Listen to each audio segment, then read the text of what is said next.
Biology का part 2 है। ठीक है, हम लोगों ने कल जहां से समाप्त किया था वहीं से आज मतलब क्या करते हैं, शुरू करते हैं। ठीक है, तो हम लोगों ने कल पढ़ लिया था और हम लोगों को डीएनए एवं आरए की संरचना के बारे में मुख्यतः अभी हमें पढ़नी थी। ठीक है, यहाँ पे देखेंगे डीएनए की अधिकांश मात्रा केंद्रक में होती है। डीएनए की अधिकांश मात्रा कहाँ पे होती है, क्या बताएंगे?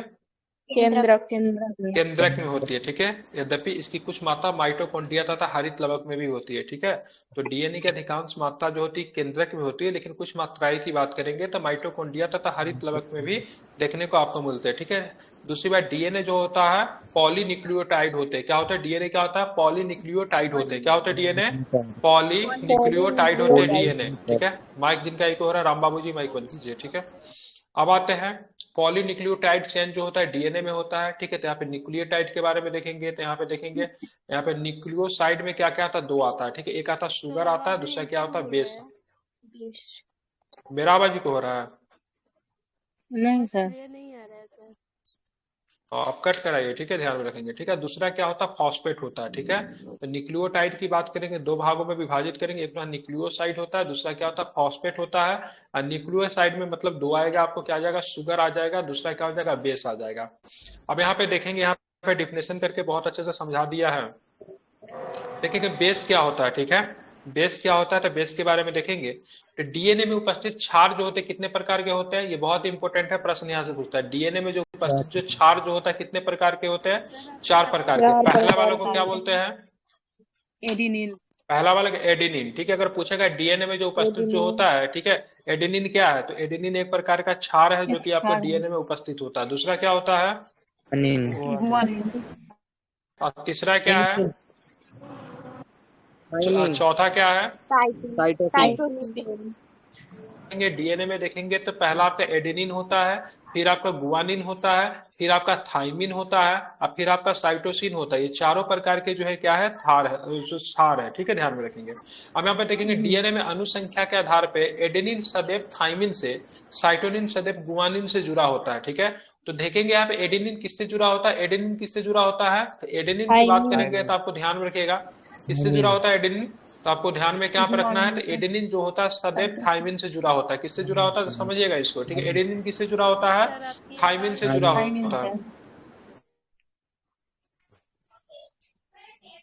मेरी आवाज ठीक जा रही है? अगर आप पे आवाज नहीं जा रहा तो आप एक बार कट कर वापस आ जाइए। मेरी आवाज अगर जा रही होती तो सबको दिक्कत होता है, केवल आपको दिक्कत नहीं होता। ठीक है, चलिए अब बात करेंगे साइटोसिन। ठीक है, साइटोसिन की बात करेंगे तो साइटोसिन किससे जुड़ा हुआ रहता है, क्या बताएंगे?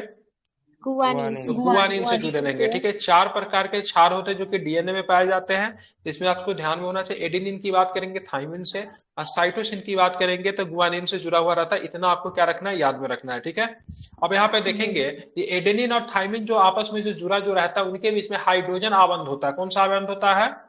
हाइड्रोजन। ठीक है, 2 हाइड्रोजन आबंध होता है। दोनों के बीच में हाइड्रोजन आबंध होता है, लेकिन इन दोनों के बीच में 2 होता है। जबकि बात करेंगे साइटोसिनिन और गुआनिन के बीच में क्या होता है? 3 होता है। क्या होता है?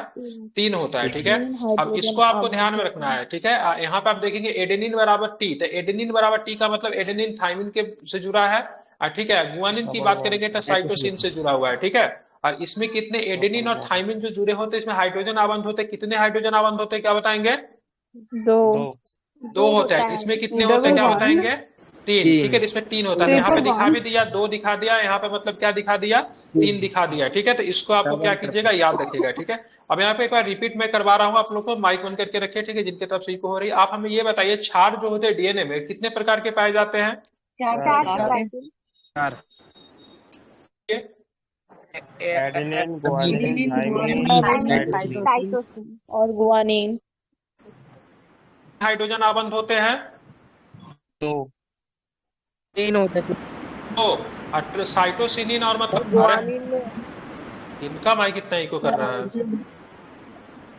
फ्लावर बंद रही है, बहुत माइक इको करता है, या फिर एयरफोन निकालिए। ठीक है, अब बात एडेनिन और थाइमिन की बात करेंगे तो एडेनिन और थाइमिन में 2 होता है। गुआनिन और बात करेंगे साइटोसिनिन में कितना होता है? तो 3 होता है। ठीक है, इसको आपको ध्यान में रखना है। ठीक है, आप चलेंगे 1953 में क्या होता है? JD Watson. ठीक है, जेडी वाटसन एवं क्रिक ने डीएनए की द्विकुंडली संरचना मॉडल, जिसको डबल हेलिक्स मॉडल कहते हैं, उसका मतलब क्या किया?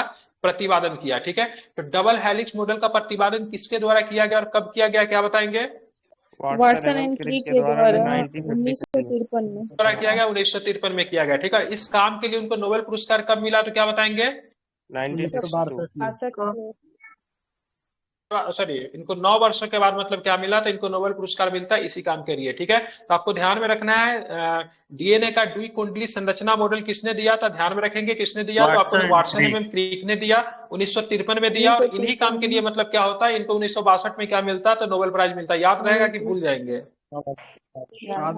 याद रहेगा ना, बिल्कुल, वेरी गुड। ठीक है, अब यहाँ पे देखेंगे डीएनए का कार्य क्या होता है। ठीक है, ये सभी आनुवांशिकी क्रियाओं का संचालन करता है। इसकी डीएनए की इकाई अगर पूछेगा तो डीएनए का इकाई क्या होता है, जीन होता है। ठीक है, और साथ में अगर बात करेंगे डीएनए और क्या काम करता है, तो प्रोटीन संश्लेषण को मतलब नियंत्रित करने में भी काम करता है। ठीक है, अब यहाँ पे देखेंगे बिल्कुल, अब प्रयोगशाला में क्या होता था, सबका डीएनए का संश्लेषण करने का काम किसने किया, तो क्या बताएंगे, क्या नाम है उनका? और गोविंद खुराना। तो ये भी बता दे रहा हूं, 1968 में किया था। कब किया था, तो 1968 में किया था। ठीक है, और क्या चीज का प्रयोग किया था यहाँ पे, तो मटर का प्रयोग किया था। किसका प्रयोग किया था? मटर का प्रयोग किया था। ठीक है, तो यहाँ पे हम लोगों ने डीएनए के बारे में पढ़ लिए। डीएनए से आप विशेष नहीं है, बस इतना ध्यान में रखना। फिर हम लोग चलते आरएनए में चले। आरएनए में चले, निर्माण, आरएनए का निर्माण की बात करेंगे तो डीएनए से ही मतलब आरएनए का संश्लेषण होता है। किससे होता है, तो डीएनए से ही मतलब क्या होता है, आरएनए का मतलब क्या होता है, संश्लेषण होता है। ठीक है, इस क्रिया में डीएनए की तरह एक श्रृंखला पर आरएनए की न्यूक्लियोटाइड का आकार जुड़ी रहती है। क्या होता है, इस क्रिया में आप देखोगे डीएनए की एक श्रृंखला पर आरएनए की मतलब क्या होता है, न्यूक्लियोटाइड जो होती है, क्या होती है, न्यूक्लियोटाइड की एक आकार जो होता है जुड़ा हुआ रहता है। ठीक है, उसके बाद देखेंगे इस प्रकार एक अस्थायी डीएनए आरएनए का संकर का निर्माण होता है। इसमें नाइट्रोजन बेस थाइमिन के स्थान पर यूरेसिल होता है। ठीक है, इसमें नाइट्रोजन बेस जो थाइमिन जो था ना उसमें आरएनए में, उसके स्थान पे इसमें क्या देखने को मिलता है, यूरेसिल देखने को मिलता है। क्या देखने को मिलता है, यूरेसिल। उस समय बाद आरएनए जो होता है समझात श्रृंखला से मतलब क्या हो जाता है, अलग हो जाती है। ठीक है, तो यहाँ पे देखिएगा आरएनए का निर्माण कैसे होता है, तो सबसे पहले डीएनए से ही आरएनए का मतलब क्या होता है, आरएनए संश्लेषण होता है। इस क्रिया में डीएनए की एक श्रृंखला पर क्या होता है, आरएनए की मतलब क्या होती है, न्यूक्लियोटाइड आकार से जुड़ी हुई रहती है। इस प्रकार एक अस्थायी डीएनए आरएनए संकर का निर्माण होता है, ये आपको ध्यान में रखना है। अरे यार बहुत माइकी को होता है। ठीक है, उसके बाद इस प्रकार एक अस्थायी डीएनए आरएनए संकर का निर्माण होता है। इसमें नाइट्रोजन बेस थाइमिन के स्थान पे क्या होता है, नाइट्रोजन बेस थाइमिन जो था वहां पे उसके स्थान पे यहाँ पे क्या होता है, यूरेसिल होता है। ठीक है, और इसमें नाइट्रोजन बेस थाइमिन के स्थान पे यूरेसिल होता है, इंपॉर्टेंट है।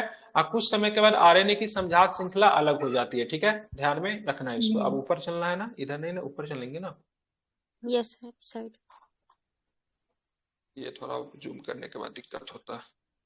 दो आदमी का माइक बहुत इको कर रहा है। ठीक है, आप दोनों आदमी बोलने के बाद तुरंत बंद कीजिए। ठीक है, अब चलते हैं यहाँ पे। ठीक है, अब यहाँ पे देखेंगे आरएनए के टाइप्स पढ़ लेते हैं। ठीक है, क्या पढ़ लेते हैं, तो आरएनए के टाइप जरा पढ़ते हैं। तो आरएनए कितने प्रकार के होते हैं, ठीक है, 3 प्रकार के होते हैं। ठीक है, क्या होते हैं, आरआरएनए होते हैं जिसको राइबोसोमल आरएनए कहते हैं। इसमें क्या होते हैं, राइबोसोम पे लगे रहते हैं और प्रोटीन संश्लेषण में सहायक होते हैं। ठीक है, तो आरआरएनए का काम क्या होता है, ये राइबोसोम पे लगे होते हैं, साथ में प्रोटीन संश्लेषण में मतलब क्या होते हैं, क्या होते हैं, बिल्कुल सहायक होते हैं। ठीक है, इसको आपको ध्यान में रखना है। ठीक है, एसआई सेट का सबमिट करने के लिए मैं बता दूंगा कैसे करना, भी बना के रखिए। ठीक है, एक दे दूंगा ग्रुप का लिंक, वहां पे जाके सबमिट कर दीजिएगा सभी लोग। ठीक है, सभी लोग सेट बनाने के लिए तैयार है, तो एक प्रॉपर ग्रुप बना दूंगा जहां पे आप लोग कॉपी सबमिट कर सकते हैं।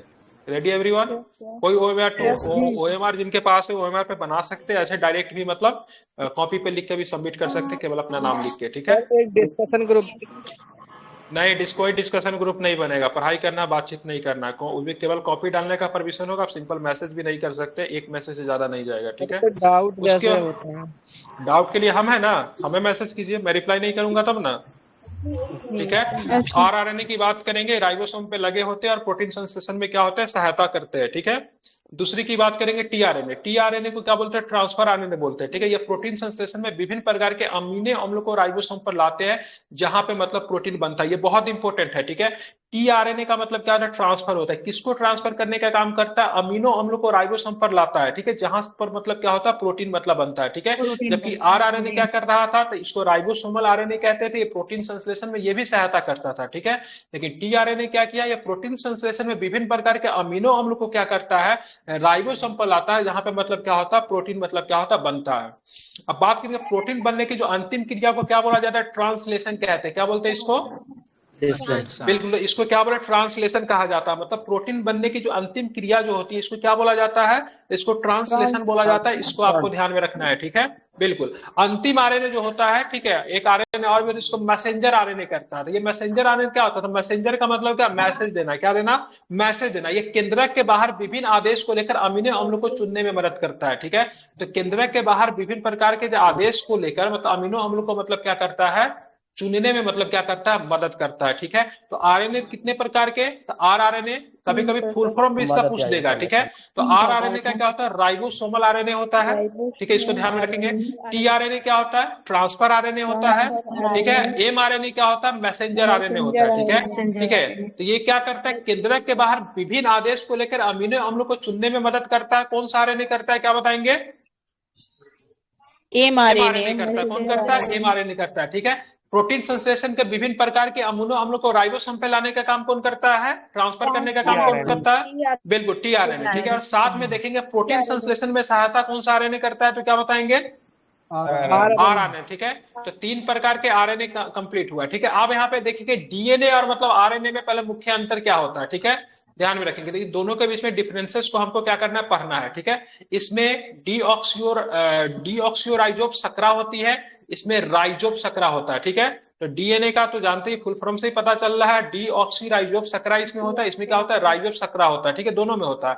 इसमें बेस क्या होता है, एडेनिन, गुआनिन और थाइमिन एवं साइटोसिनिन होते हैं, ठीक है। इसमें बात करें, इसमें तो बेस नहीं, इसमें थाइमिन के जगह पे क्या होता था, तो इसमें यूरेसिल होता था, ठीक है। अगर पूछेगा थाइमिन बेस जो था किसके आधार पर बेस था, नाइट्रोजन बेस था। किसका था, नाइट्रोजन का था, ठीक है, ध्यान में रखेंगे। तो नाइट्रोजन बेस आधार इसमें होता था डीएनए में, जबकि यहाँ पे क्या थाइमिन होता था नाइट्रोजन बेस के आधार पे, यहाँ पे क्या होता है, यूरोसिल होता है, ठीक है। और यह मुख्यतः केंद्रक में पाया जाता है, ये केंद्रक एवं कोशिका द्रव दोनों में पाया जाता है, ठीक है, ध्यान में रखेंगे। तो ये दोनों के बीच में मतलब क्या है, मुख्य अंतर। एक बार फिर से बता दे रहा हूं, डीएनए को बोलेंगे इसमें डीऑक्सियोराइजोब सकरा होती है, जबकि इसमें क्या होता है, राइजोब सकरा होता है। इसमें बेस कौन था, नाइट्रोजन बेस था, नाइट्रोजन के आधार पर बेस बनाया गया था, एडिसिन, गुआनिन, थाइमिन एवं साइटोसिन को, जबकि इसमें क्या यूरोसिल बेस था, ठीक है। इसमें बेस थाइमिन के जगह पे मतलब क्या हो जाता है, यूरोसिल आ जाता है, ध्यान में इसको रखिएगा। यह मुख्यतः केंद्रक में पाया जाता है, जबकि केंद्रक एवं कोशिका द्रव दोनों में पाया जाता है, ठीक है। अब यहाँ पे चलेंगे, पादप एवं जंतु कोशिका के बीच का मतलब क्या, मुख्य अंतर के बारे में भी हमको जानना है, ठीक है। ये इसी का है कि अलग है, ये बड़ा करने का पता ही नहीं चलता है।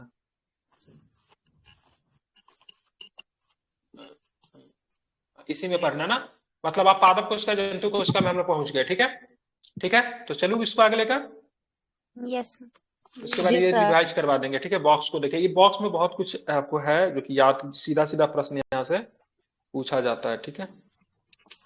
चलिए तो शुरू करता हूँ, ज्यादा जूम हो गया ना, नया लूसेंट है ना सर,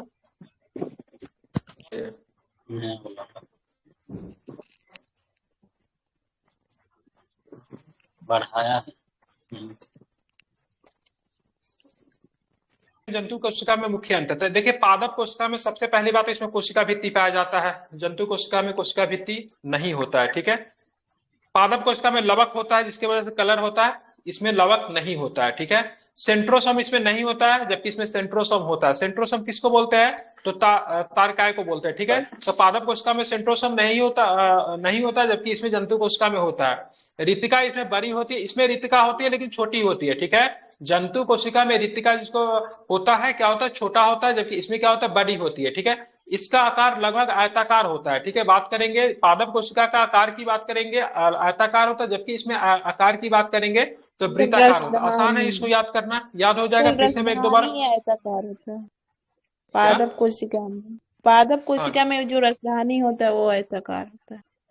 हाँ बिल्कुल, तो उसी की बात। कोशिका का आकार ही पूरा होता है, जो कोशिका का होता है ना आकार, पादप कोशिका का आकार ही पूरा आयताकार होता है, बिल्कुल, ठीक है। जंतु कोशिका का आकार गोल होता है, बिल्कुल वृत्ताकार होता है, वेरी गुड, ठीक है। इसमें रितिका कैसी होती है पादप कोशिका में, बड़ी या छोटी, पादप कोशिका में वैक्यूल बड़ा होता है, जंतु वाले में छोटा होता है, ठीक है। तारकाय किसमें प्रेजेंट होगा, पादप कोशिका में या फिर जंतु कोशिका में, कोशिका में, ठीक है, ध्यान में। सेंट्रोसोम बोलते हैं, कोशिका विभाजन में काम करता है ये।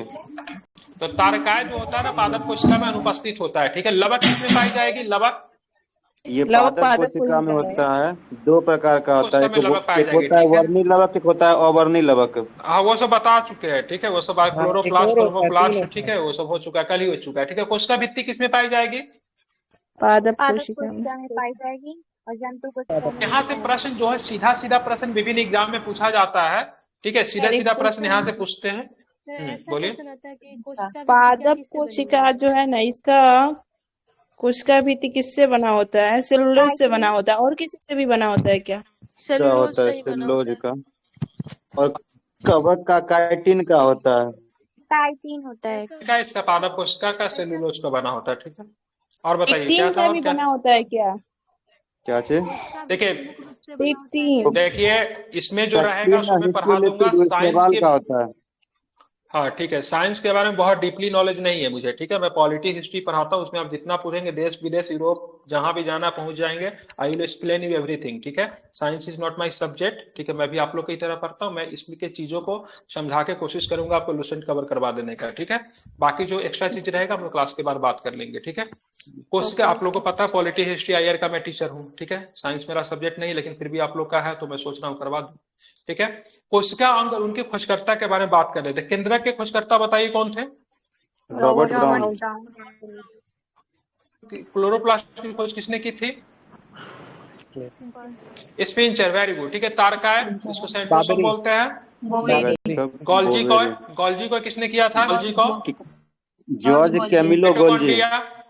माइटोकॉन्ड्रिया माइटोकॉन्ड्रिया को ये किया था, अल्टमैन किया था। माइटोकॉन्ड्रिया का नामकरण किसने किया था? और कल पढ़ाया था। किया था उसको बायोब्लास्ट किया था, बोला ठीक था। है। चलिए, स्पिरोसोम की खोज किसने की थी? स्पिरोसोम की खोज पार्टनर ने, बहुत सुंदर। क्रोमोटिन की खोज किसने की? Chromatin Fleming.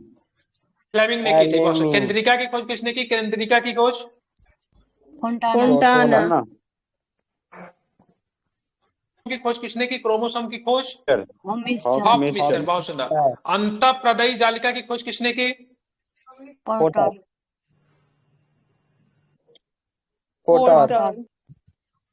लाइसोसोम की खोज किसने की? डी डुवे ने की, ठीक है। राइबोसोम की खोज किसने की? राइबोसोम की खोज पैलेड। पैलेडे ने, बहुत। जीव द्रव्य की खोज किसने की? जीव द्रव्य और उसका नामकरण पुरकिंजे किया था। नामकरण पुरकिंजे किया था, वेरी गुड, ठीक है। केंद्र कला की खोज किसने किया? चलिए एक बार इसको और करेंगे, ठीक है। इससे एक प्रश्न आता है, कभी कभी पूछ देता सीधा सीधा, इसलिए एक बार आप लोग बताइएगा फिर से, ठीक है। चलो, केंद्र की खोज किसने किया? जल्दी जल्दी। Robert brown. बिल्कुल, क्या है? रॉबर्ट ब्राउन, वेरी गुड, ठीक है। क्लोरोप्लास्ट की खोज किसने किया? तारकाय की खोज किसने की? बोवेरी। किसने की? वावेरी ने की, ठीक है। चलो बताइए, गोल्जी का की खोज किसने की? गोल्जी का जॉर्ज गोल्जी। माइटोकॉन्ड्रिया की खोज किसने की? अल्टमैन। की खोज किसने की? स्पिरोसोम। चलिए, क्रोमोटिन की खोज किसने की? क्रोमोटोम की खोज फ्लेमिंग।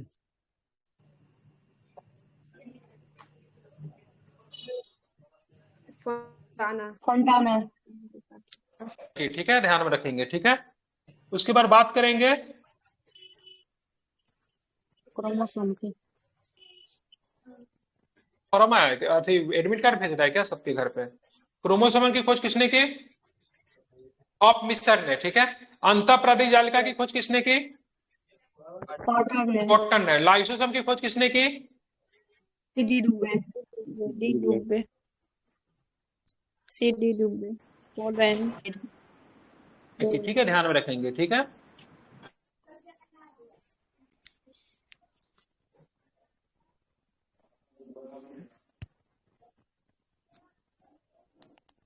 मेरे को क्या हो जाए?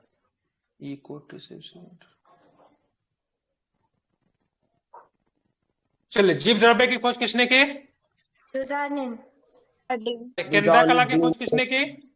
हार्टविग। कोशिका विभाजन में चलते हैं, सेल डिवीजन में चलते हैं, ठीक है।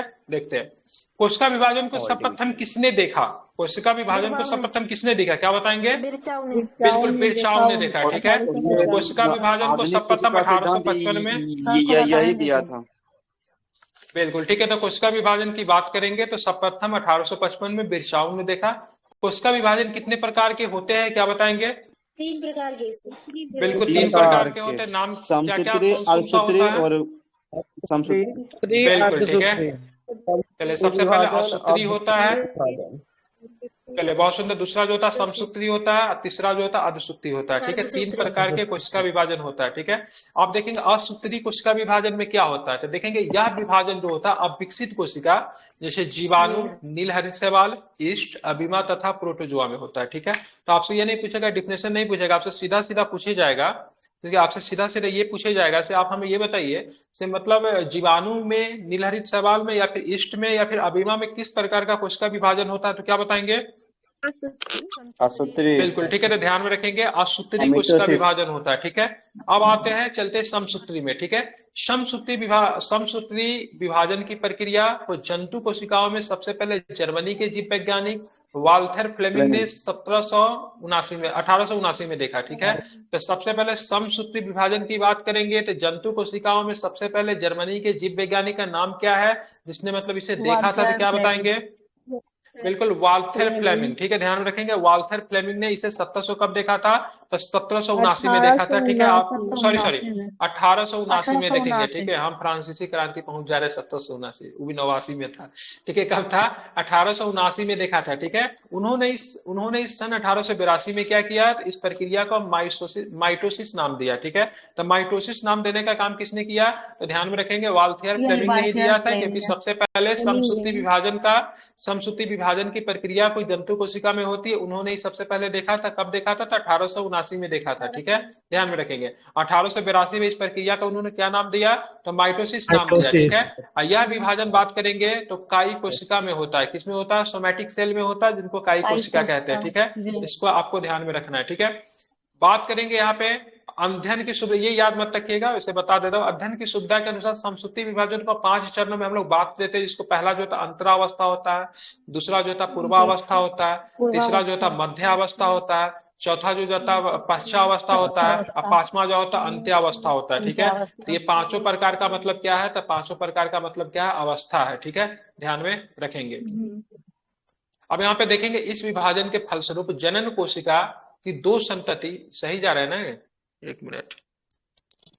हाँ सर।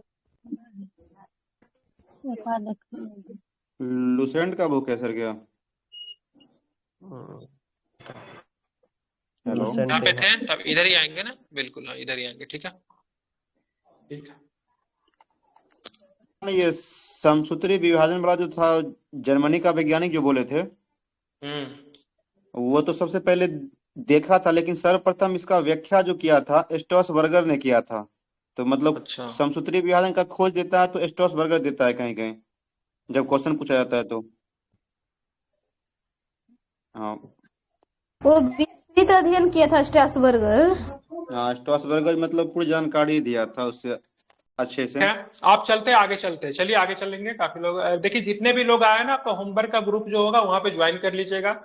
और दरोगा के लिए, खास करके बिहार एसएससी के लिए, जितने भी एग्जाम जो होते हैं हाल फिलहाल में जो होने वाले, बीपीएससी को छोड़ के, बीपीएससी के लिए मेरा बहुत ही व्यापक प्लान है। ठीक है, पीटी मेंस के लिए बहुत ही बेहतरीन ढंग से मैंने कुछ प्लान को एक्सप्लेन भी किया यूट्यूब पे। लेकिन अभी जो हाल फिलहाल में जो वनडे एग्जाम जो कि 1-2 महीना में निपटने वाला, सबको निपटाने के लिए बहुत बढ़िया व्यवस्था की है। तो सभी एग्जाम सारे होमवर्क ग्रुप से सभी लोग जुड़ जाए, और बाकी क्लास का अपडेट आपको वहीं पर भी मिलता रहेगा। ग्रुप में जाइए, होमवर्क ग्रुप का लिंक आपका वहां पे उपस्थित होगा। ठीक है, सभी लोग होमवर्क ग्रुप को ज्वाइन कर लीजिए। ठीक है, यहाँ पे लिंक डाला हुआ है।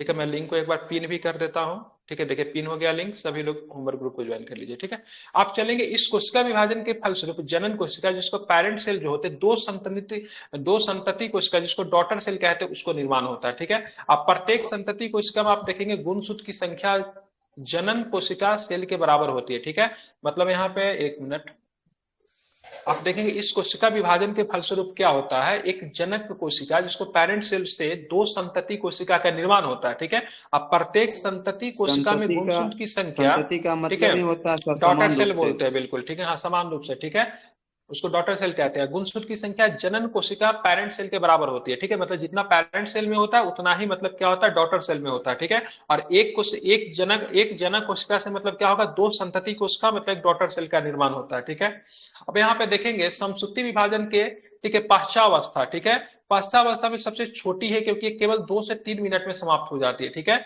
तो समसूत्री विभाजन का बहुत सारा अवस्था हम लोग पढ़े थे ना, पांच प्रकार का अवस्था पूछे थे। अगर पूछेगा समसूत्री विभाजन में सबसे छोटी अवस्था किसकी होती है, तो एनाफेज की होती है, जिसको पच्छा अवस्था कहते हैं। ये मात्र से 2 से 3 मिनट में क्या होती है, समाप्त हो जाती है, ठीक है। तो ये भी आपको ध्यान में, उसमें से बस इतना ही ध्यान रखिए, समसूत्री विभाजन को 5 अवस्था में जो बांटा था उसमें से पच्छा अवस्था याद रखिए, क्योंकि ये सबसे छोटी होती है, क्योंकि यहाँ पे विभाजन जो होता है मात्र 2 से 3 मिनट में क्या होता है, समाप्त हो जाता है, ठीक है। इतना ध्यान में रखना है। और तीसरा नंबर में हमारा कौन सा था, तीसरा नंबर की बात करेंगे हमारा, चलेंगे तीसरा अर्धसूत्री विभाजन, जिसको मेयोसिस कहते हैं, ठीक है। अब यहाँ पे देखेंगे, इसका बात करेंगे तो सबसे पहले इसका जो बात करेंगे फार्मर एवं मूरे ने, ठीक है, फार्मर एवं मूरे ने 1905 में कोशिकाओं में अर्धसूत्री विभाजन का नाम दिया, ठीक है। इन्होंने मेयोसिस नाम दिया था कोशिका में, सबसे पहले फार्मर तथा मूरे ने नाम दिया था, ठीक है। इसको आपको ध्यान में रखना है। अब देखेंगे अर्धसूत्री विभाजन की खोज सबसे पहले किसने की, अर्धसूत्री विभाजन की खोज किसने की थी, क्या बताएंगे, जेवी फॉर्मर और मूरे ने। बिल्कुल ठीक है, बिल्कुल नहीं, तो नाम दिया था ना इन्होंने, ठीक है। इन्होंने मतलब फार्मर में मूरे ने मेयोसिस नाम दिया था, लेकिन अगर पूछेंगे अर्धसूत्री विभाजन की खोज किसने की, तो बीजमैन ने किया था। किसने किया था, बीजमैन ने किया था, ठीक है। लेकिन इसका सर्वप्रथम विस्तृत अध्ययन किसने किया, जो कि अभी आप बता रहे थे, तो स्ट्रासबर्गर ने किया था। कब किया था, 1888 ने किया था, ठीक है। ये नया वाला लूसेंट में मिसिंग नहीं किया है, इसीलिए बहुत जरूरी है। लगभग चीजों को जो हमारे जरूरी है, बहुत डेप्थ में तो नहीं, लेकिन हमारे जितना एग्जाम में आता है लगभग चीजों को कवर कर लिया, ठीक है। इसीलिए इस बार जो आप लोग एग्जाम देने जाएंगे तो इस किताब को अच्छे से कवर करके जाएंगे, ठीक है। काफी हेल्पफुल रहेगा एग्जाम में, ठीक है। तो सभी लोग, हाँ देखिए, एनसाइक्लोपीडिया उसका बुक रखे हाँ हुए हैं आप अभी, देखो, बहुत आपको अच्छा कितनी किताब है आपके पास, कितना मैटर करता है, कितना पढ़ना है, आपको सबसे ज्यादा देखना क्या है से हमको अंतिम समय में हमको सिलेबस को शॉर्ट कर लेना है। अब तरह तरह के किताब पढ़ेंगे, आज ये पढ़ेंगे वो, आज तो कुछ भी खबर नहीं होगा। एक किताब को पकड़िए, लूसेंट को पकड़ लीजिए, कुछ लोग क्राउन पकड़ते, किसी किताब को पकड़ के उसको खत्म कर दीजिए, ठीक है, ध्यान में रखेंगे। एक बात है कि ये बायोलॉजी लूसेंट से पढ़ा, 9th 10th का जो आता है वो भी पढ़ सकते हैं,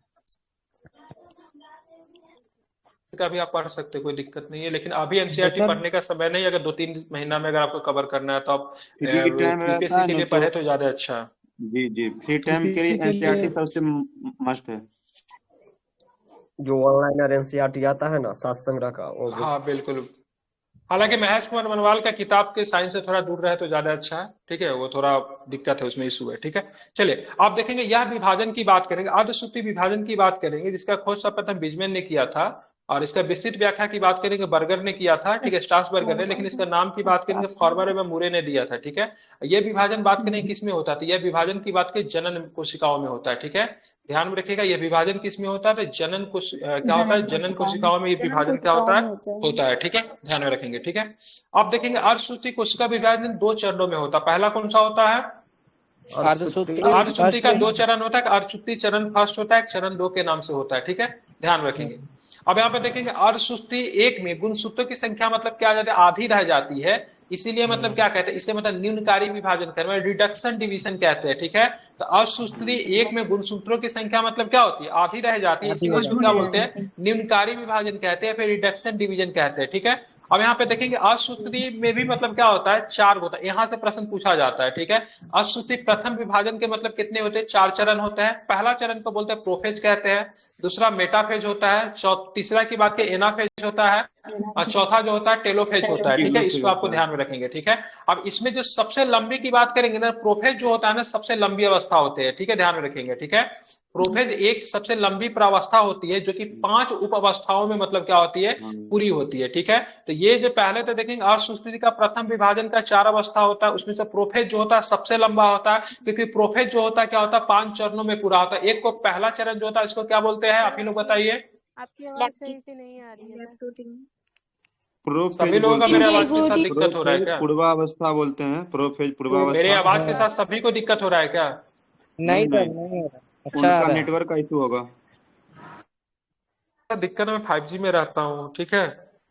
तो लेप्टोटीन होता है, पहला अवस्था होता है, ठीक है। दूसरा जाइगोटीन की बात करेंगे, तीसरा पैकेटीन होता है, चौथा डिलोटीन होता है, 5वां की बात करेंगे डाइक्वेनेसिस होता है, ठीक है। इसको आपको ध्यान में रखना है, ठीक है। देखेंगे प्रोफेज की बात करेंगे तो सबसे लंबी प्रावस्था होती है, जो कि पांच उप अवस्थाओं से मतलब पूरी होती है। पहला की बात करेंगे तो लेपोटीन होता है, दूसरा की बात करें जाइगोटीन होता है, तीसरा की बात करें पैकेटीन होता है, चौथा की बात करेंगे तो डिप्लोटीन होता है, छठा की बात करेंगे डाइक्योनिसिस होता है। ठीक है, ध्यान में इसको रखना है। अब यहाँ पे देखेंगे लेप्टोटीन क्या होता है। ठीक है, देखेंगे यहाँ पे लेप्टोटीन क्या होता है, तो गुणसूत्र उलझे हुए पतले धागों की तरह दिखाई पड़ते। क्या होता है, तो लेप्टोटीन क्या होता है, लेप्टोटीन गुणसूत्र जो होता है ये किसमें हो रहा है, ठीक है, ये अर्धसूत्रीय विभाजन के प्रोफेज की सारी प्रक्रिया है। ठीक है, ध्यान में रखिए, जो कि 5 चरणों में होती है। ठीक है, तो लेप्टोटीन की बात करेंगे तो गुणसूत्र में उछले हुए पतले धागों की तरह दिखाई पड़ती है। ठीक है, इसे मतलब क्या, इसे क्रोमोनिमेटा कहते हैं। क्या बोलते हैं इसको, क्रोमोनिमेटा कहते हैं। ठीक है, गुणसूत्र की संख्या की बात करेंगे ना तो डिप्लोइड होती है, जिसको द्विगुणित कहते हैं। क्या बोलते हैं, गुणसूत्र की संख्या क्या होती है, तो द्विगुणित होती है। क्या होती है, द्विगुणित होती है। ठीक है, और दूसरा क्या हम लोग पढ़े थे, जाइगोटीन पढ़े थे ना।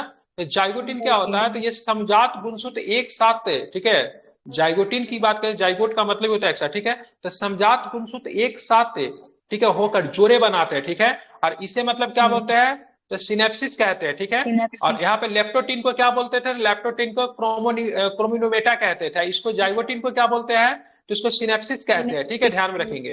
अब यहाँ पे देखेंगे सेंट्रियोल एक दूसरे से अलग होकर केंद्रक के विपरीत ध्रुवों पर चले जाते हैं। ठीक है, प्रोटीन एवं आरएनए संश्लेषण के फलस्वरूप केंद्रिका बड़ी हो जाती है। ठीक है, तो देखेंगे जाइगोटीन की बात करेंगे तो समजात गुणसूत्र एक साथ होकर जोड़े बनाते हैं, इस प्रक्रिया को सिनेप्सिस कहते हैं, सिनेप्सिस कहते हैं। ठीक है, सेंट्रियोल एक दूसरे से अलग होकर केंद्रक के विपरीत ध्रुवों पर चले जाते हैं।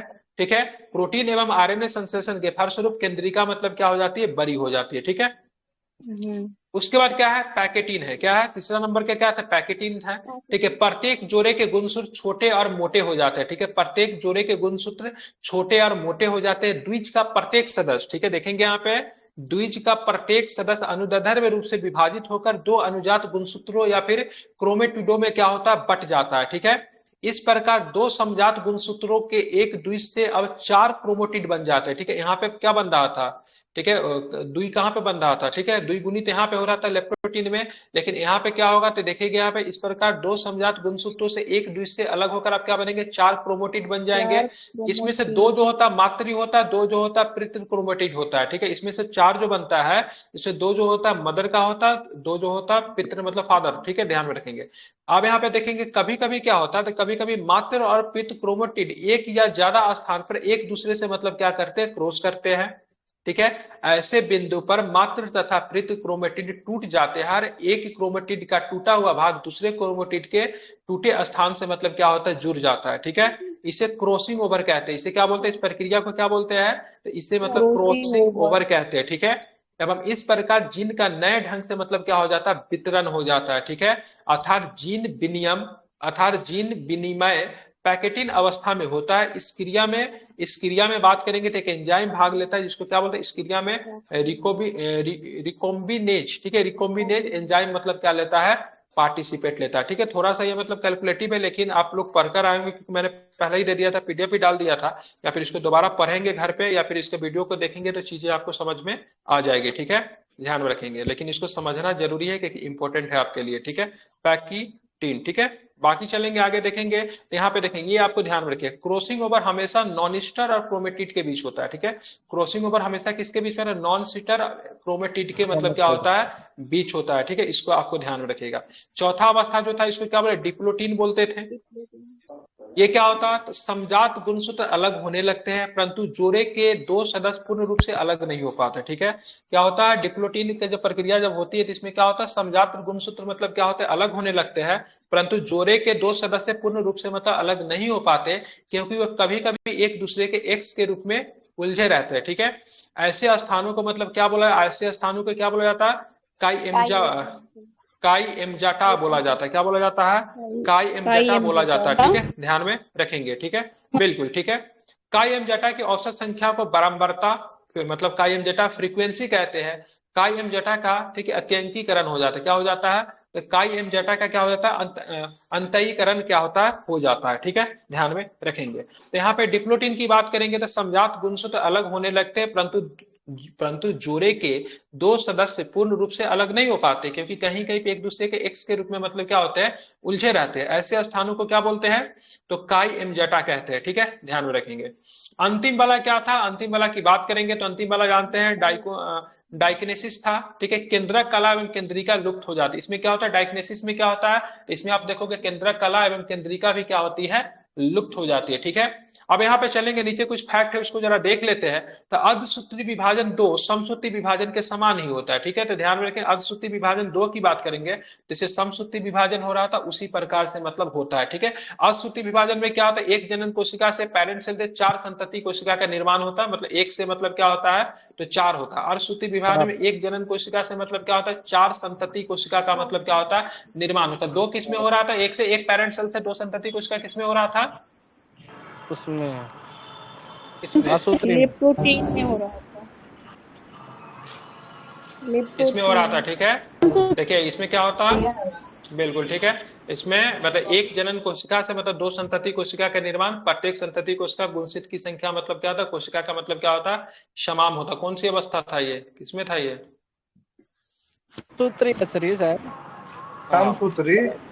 समसूत्री में हो रहा था। ठीक है, समसूत्री में हो रहा था। ठीक है, अब बाकी इसमें बात करेंगे 4 वाला किसमें होता था, 1 से 4 किसमें होगा, 1 से 4 किसमें होगा, अर्धसूत्री में। ठीक है, किसमें होगा, अर्धसूत्री में। ठीक है, ध्यान में रखेंगे। ठीक है, अर्धसूत्री में। ठीक है, चले समसूत्री में 2। अब चलते हैं, इसको थोड़ा और भी मतलब बचा हुआ है वो करेंगे, उसके बाद थोड़ा हिस्ट्री पढ़ेंगे। ठीक है, इसके बाद हाँ थोड़ा सा ही बचा हुआ, ज्यादा नहीं है। ठीक है, यहाँ पे इसको करते हैं। अब चलेंगे समसूत्री में असूत्री विभाजन में अंतर, यहाँ पे चीजें क्लियर हो जाएगी। ठीक है, तो सबसे पहले बात करेंगे तो समसूत्री की बात है, यह विभाजन काई कोशिका में होता है। किसमें होता है, समसूत्री विभाजन किसमें होता है, काई कोशिका में होता है। ठीक है, और अर्धसूत्री विभाजन की बात करेंगे किसमें, तो जनन कोशिकाओं में होता है। इंपॉर्टेंट है, समसूत्री विभाजन किसमें होगा, सोमैटिक सेल में होगा, और बात करें अर्धसूत्री विभाजन की बात करेंगे तो जनन कोशिका में होता है। ठीक है, इसमें आप देखोगे इस कोशिका में क्या होता है, बहुत ही कम समय लगता है। ठीक है, क्या लगता है, इस कोशिका में क्या होता है, इस कोशिका विभाजन में कम समय लगता है। ठीक है, जबकि इस कोशिका विभाजन में अधिक समय लगता है। क्या लगता है, इसमें क्या लगता है, अधिक समय लगता है। ठीक है, ध्यान में रखेंगे। इस कोशिका के द्वारा एक कोशिका से 2 कोशिकाओं का निर्माण बनता है, इसमें क्या बनता है, 4। यही प्रश्न में आपसे पूछा था, यही प्रश्न कई बार। समसूत्री विभाजन में एक पेरेंट सेल से 2 डॉटर सेल, इसमें एक पेरेंट सेल से कितने डॉटर सेल, 4। ठीक है, ध्यान में रखेंगे। संतति कोशिका में जनक जैसे एक गुणसूत्र होने के कारण अनुवांशिक विविधता नहीं होती। ठीक है, जैसा पेरेंट सेल रहेगा वैसा भी मतलब क्या होगा, डॉटर सेल होगा। ठीक है, ध्यान में रखेंगे। तो इसीलिए किसी भी प्रकार के अनुवांशिक विविधता होती ही नहीं है।